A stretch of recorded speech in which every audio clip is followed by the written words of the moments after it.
Mga bay, karating na tayo sa bahay. So, yung inabot natin na temperature niya pag maka-aircon is 83, yung pinakamataas mga bay. So, yung delikado is nasa 90. So, yan po. So, pag dyan pa sa 90, all goods pa yan. Pero dapat hindi siya abot sa 90 mga bay.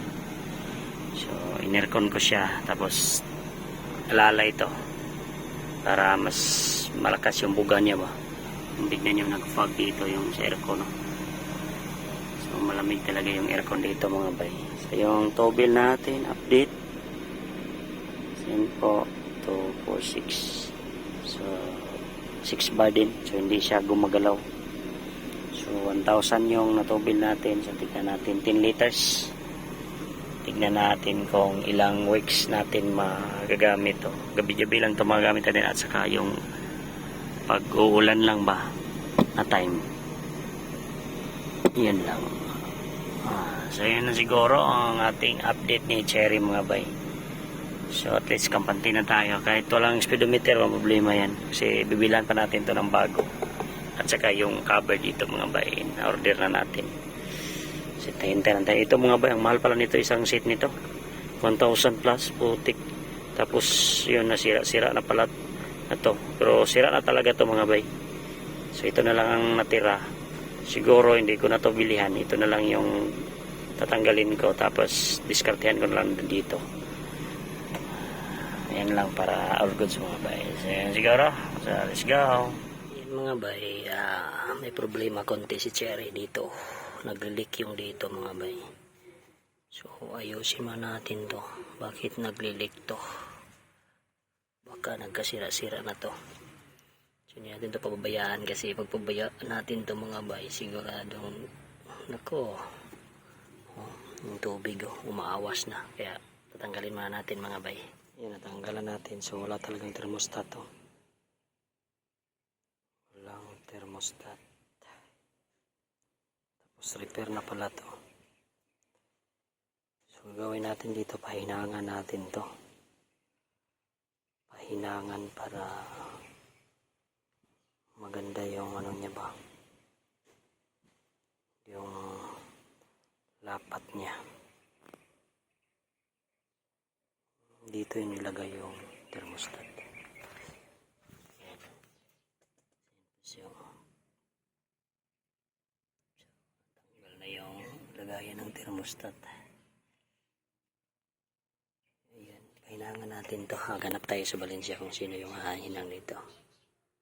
Ngayon. So, maliit lang yung nilagay nila.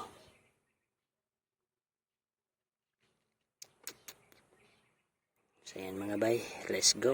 Wala tayong nahanap ngayon na magsulda nito dahil close Sunday. So, ito na lang. So, tinanggal ko tapos marine epoxy yung in-advise sa atin. Steel epoxy kasi itong nilagay kaya hindi siya tumatagal. So parang kano to pagkalagay mga bayo. Dito dadaan yung tubig. Makita mong dadaan talaga yung tubig dito kasi may taya. Yan. So dyan dadaan ang tubig dito. So yan, update ko kayo mga bay pag matapos na natin to may marine epoxy mga bay. So, pintura natin. Nagbumili na tayo ng pintura. So, ito po siya. Ito po yung color niya. Yan po. Sparkling red. Tapos, chrome panggulong. Tapos, ito pang headlight. So, talaga. So, gastos na gastos tayo. So, yan. Dito yung kasama natin, no. Kinunan tayo ng side mirror. So, yan mga bayo. Inoperahan natin yung mga wire. Kasi nakita natin na parang hindi tama yung pagkagawa. Kaya tamain natin to. Kasi yung water pump natin, yan, symbol na. Tapos nalagyan natin ng epoxy. Ito na po siya. Parang pulido pagkagawa. So malagyan na to ng tinatawag na thermostat. Kasi yung dati kasi yung tumataas yung ganyan, no, Kaya mahirap siya lagyan ng thermostat. Kaya ito, okay na to. Sige na katawa da. Parang masabi. Kaya pulido.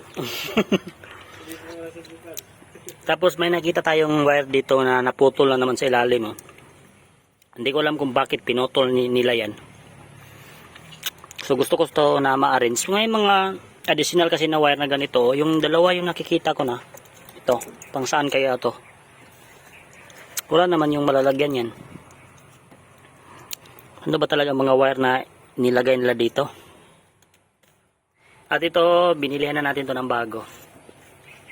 Ito lang. Tapos bumili na tayo ng tensioner. Maingay na yung tensioner natin.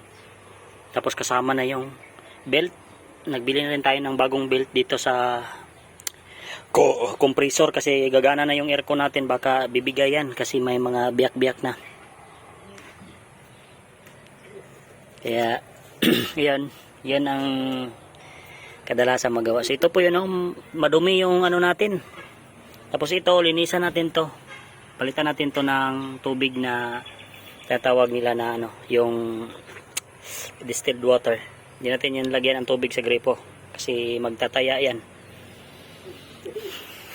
Yan. So update ko kayo mamaya mga bay. So yan mga bay, nalinis na natin yung adapter sa temperature, sa thermostat natin. So yung thermostat natin mga bay, in order pa natin. Tapos ito, lininisan lang natin. Linubos-lubos ko na yung paglinis.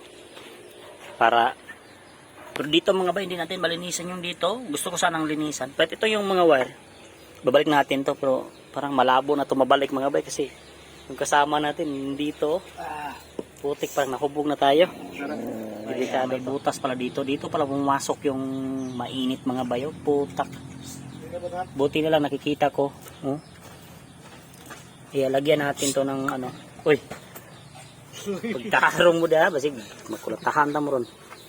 So ngayon, lagyan pa natin to ng premium battery natin. So wiwildingan pa natin to. Sana hindi umuulan to mga bay. Kasi yung panahon, tignan ninyo, mauulap. Parang malapit ng umulan. Kaya gawin natin dito, lagyan natin doon ng balot to para all goods. Nabalot na natin. Yan na po siya. So, maganda na po siya tignan, no? Yan. So, yan po. So, goods na siya. So, hindi na tayo mabalakan ito na magka-pagid-pagid ba. Kasi maganda na yung binalot natin, no? Ito talaga yung pangbalot sa mga electrical mga bay.